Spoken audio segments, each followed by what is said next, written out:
Hello. Let's see. Right here. All right. So Luis Carbajo, I am the founder of Vottun. Today we play at home. We are a company based in Spain. Our headquarters is in Barcelona. And since 2018, we have been building blockchain solutions. Our customers has been mainly corporates that want to explore what they can do with blockchain. And in 2021, the Central Bank of Spain, they opened a fintech sandbox to really explore what technology or innovative technologies can do in the financial sector. And we find that as an opportunity to show them what they can do, especially with payments. So is there where we start our collaboration 2 years ago with Stellar, and what we create was a specific solution to show big corporates how they can use the railways that Stellar has to do cross-border payments in a corporate setting that is fully compliant and that allow them to basically avoid the SWIFT system, so the bank system. So that is how we start in the sandbox, and I would like to explain you the solution that we built and our experience also working with the regulator that I think is very interesting. So what we built is an intercompany payments solution. So intercompany payments is basically the payments that huge corporations normally do between their headquarters and the subsidiaries. So it's not a payment solution open to any kind of provider or customer. It's only to payments to be made between the entities that are part of the same group. All right, this is the summary. Why we wanted to do this. So a huge volume of the cross-border payments that happen today in the world are actually intercompany payments, big companies that are paying between the different entities that they have in the different countries. We wanted to show them that outside the SWIFT system, they can operate and have exactly the same service that they have through banks in a more faster way, and that they are also able to save money with other things that were start to happening in the ecosystem that it was called stable coins. So we find an opportunity for them to save money, especially in forex exchange rates with stable coins. I think that I'm going to need my glasses to see what I have here. Anyway, all right. Why we wanted to basically also work with the regulator? Because at the end, we are, especially for companies that want to work with corporates, we are normally a stopper, that is the legal department, that if it's not compliant, there is no regulation, basically we cannot sell whatever solution if it's even very good for that business. We always stop at the compliance level. That opened to us a huge opportunity to show the regulator that what we were doing was not shady, was not something that can be trusted, that in the opposite way was something that it was a benefit for the system. This is how we structure the project. So we basically build the solution. We have Stellar as a partner for all the technical support. They also sponsor part of the resources that we needed to build the product. We use Pricewaterhouse as a partner, initially in the compliance part, to basically navigate all the demands that the central bank has. And now he's also our partners in the consulting side, reselling the solutions to the companies. The last part, the Bank of Spain, basically what we have with them is a very fluid relationship that every single week we were meeting with them, explaining what we were building, and basically they were very deep into how they are using or how we are using this technology, what entails, are the possibilities, what are the limits. So he was also part of the development team, sort of speak, even if basically they were not providing answers, basically they were always asking questions. But we think that is also part of the team that make us successful here. We test the solution with 3 companies, so Iberdrola, Ficosa, and Grupo Antolin. Iberdrola is one of the biggest Spanish companies in market cap, is one of the #1 companies in energy renewables in the world. And the other 2 are automotive companies. Their interest was 2 things. So basically understand what they can do outside the bank system. They have very good relationships with the banks. But obviously, they are always trying to challenge and find better ways to do business or to basically improve their treasury workflows.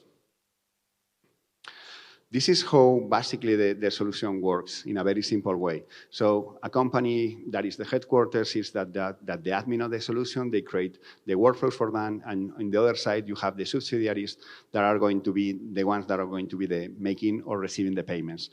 Everything is recorded into the blockchain, and everything can be audited by the specific audit and tax auditor. So we are able to provide all the transparency that normally these companies require to basically fulfill all their compliance requirements.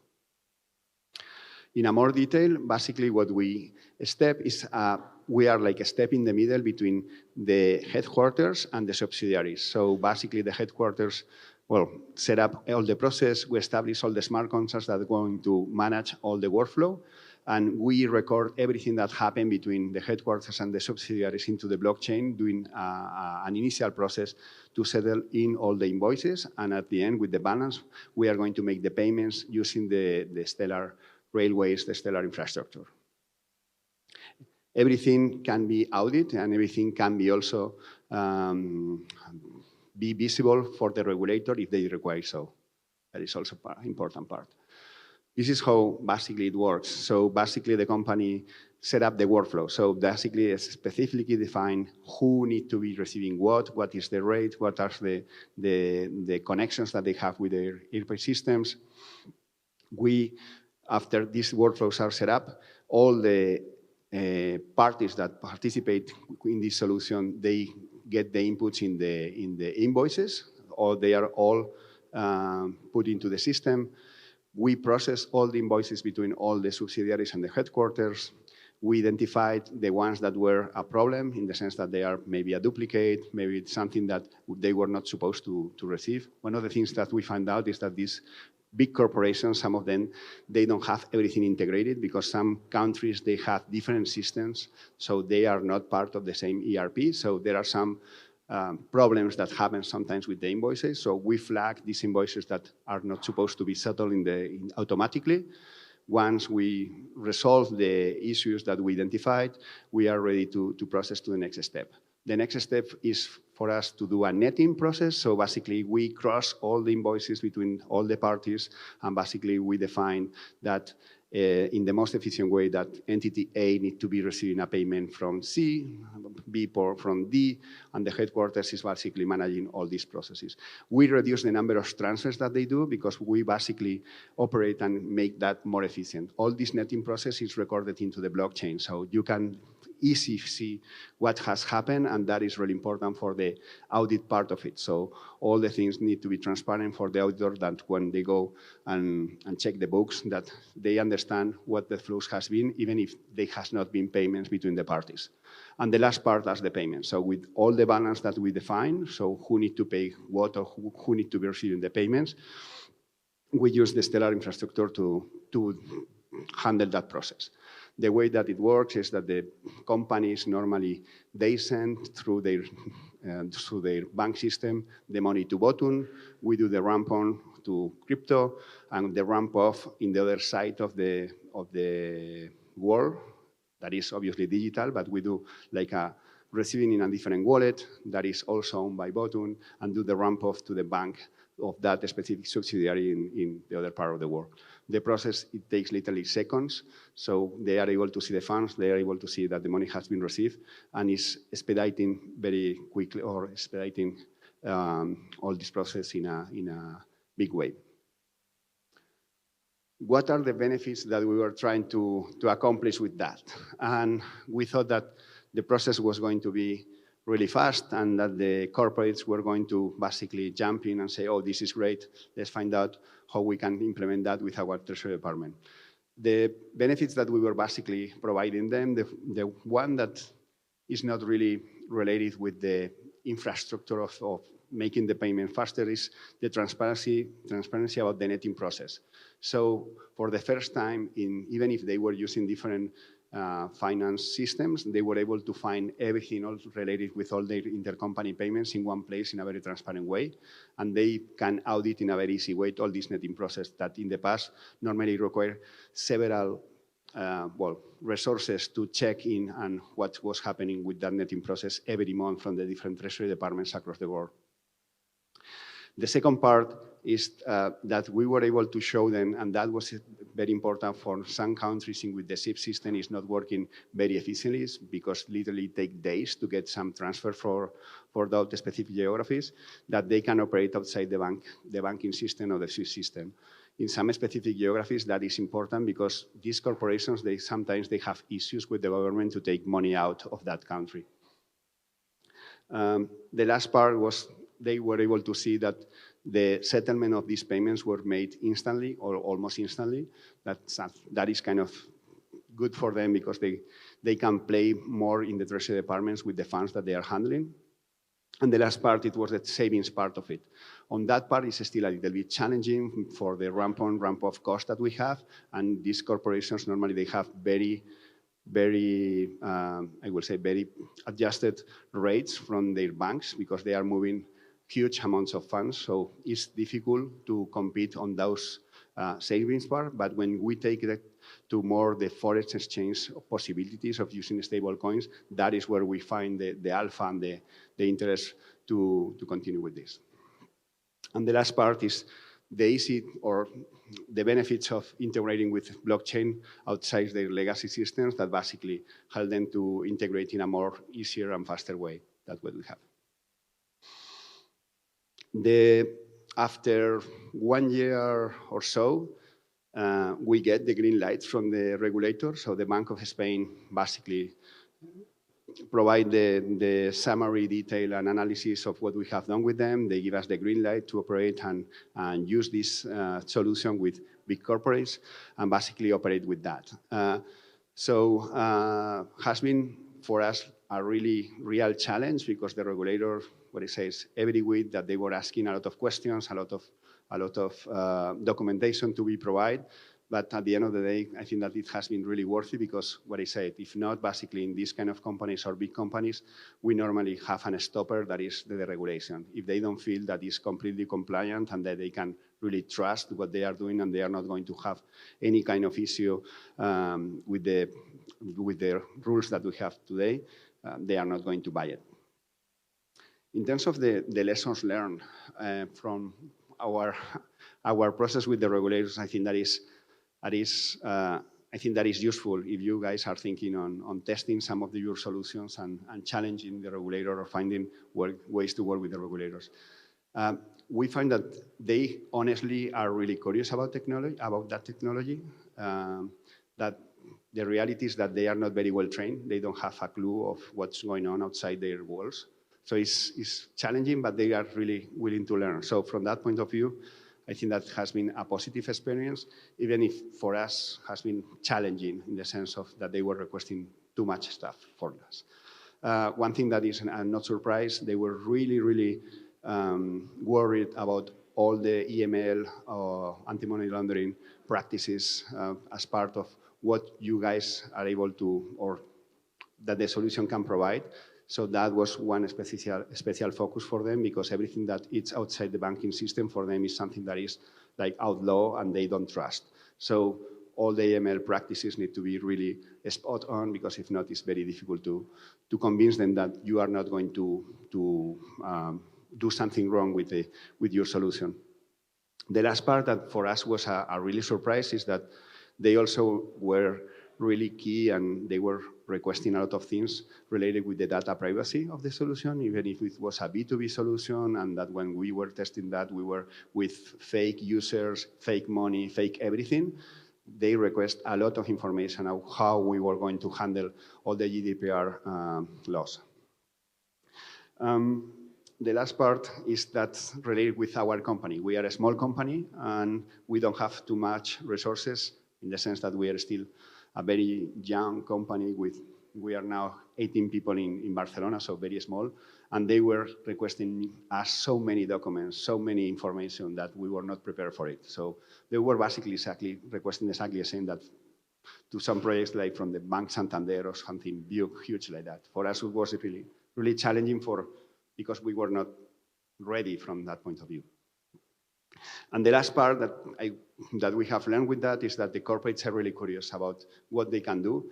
but obviously need to be in a fully compliant environment, because if not, they are not going to take the time and effort and basically especially the time to test and check the solution. And I think that's it. Thank you very much. Here you have my information, and if you are curious about it, please let me know. Thank you. Thank you. We actually have a bit of time. Do you mind if I put you on the spot for some questions? Perfect. All right. Does anyone have any questions? Because I personally find this really fascinating. Because if there aren't any questions from the audience, I have a few myself. All right. I'm going to come up on stage with you. So I'm curious. So the regulators were interested around the KYC and the AML. Is that done the same way that it's not done by SWIFT, but it's done by the companies in the same way they would normally do? Or it's not done by Vottun, for example? No, we basically use a third-party provider for all the KYC ML, but they wanted to understand also what procedures we have in place to handle that supplier. So even if we didn't do it ourselves, we were challenged a lot on how we were going to handle that, how we are sure that this provider is good enough for all the requirements that they have. Yeah. Okay, cool. So contracting in a third party, but needing to demonstrate to the regulator that you understood that and that you had the internal as well. Okay, cool. And it was interesting what you said about the GDPR, because I'm a lawyer, I don't do too much GDPR stuff, but as you said, it's B2B, so there shouldn't be a lot of individual level PII in that transfer, right? Well, that is what we thought. Yeah. But it was crazy. So it's a B2B solution with fake users, fake money when we were testing. So we really don't care about the data privacy, but they were really specific about, basically I think that they wanted to be sure that everything that goes through this sandbox, and it was the first cohort of companies that were going through that basically they are ranked to the highest standard, something like that. And they were requesting things that even maybe don't have too much sense, but they request all this stuff for us. Yeah. So the lesson there is GDPR is everywhere and you can't escape it even if you want to. But did you have a question? Yeah, let me pop over here. So you talked about the transparency, that they can check everything, so the regulators can check everything. So how are they going to do this? Are you providing the tools for them to check it? Or because you also said that they have no clue of the technology, so. Yeah, good question. So we basically explain them what they need to do in terms of handling a node, how to use the Explorer, how to find how they can track all the transactions, how we explain them all that information.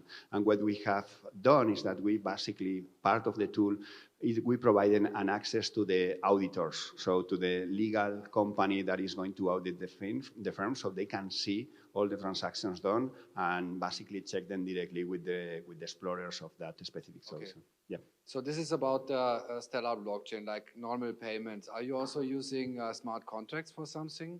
So SolarOne smart contracts? So as part of the netting process, we do, but for the Stellar part, we were focusing that just only on the payment side. What the netting process has been accommodated. Because as part of the netting process, we need to include some logic on top of the netting process, and is there when we use smart contracts. But Stellar in this case was just for payments. Thank you. Welcome. Yep, I had a question. First of all, thanks so much for the presentation, really insightful. I had two questions. One, you mentioned that the regulatory process took quite a bit of time. Can you give like an estimate on average from when you guys signed up Sandbox to when you approved? And then also, second question is, what were like the biggest learnings, like one-liner learnings in terms of like, if you could go back and start again, what do you think would make you expedite the process significantly? Very good questions. So we get accepted on the Sandbox, I remember it was June 2021. We have like a couple of months to basically validate the protocol of testing that we were going to do. So it's like September, October of that year. And we finally finished the project in July.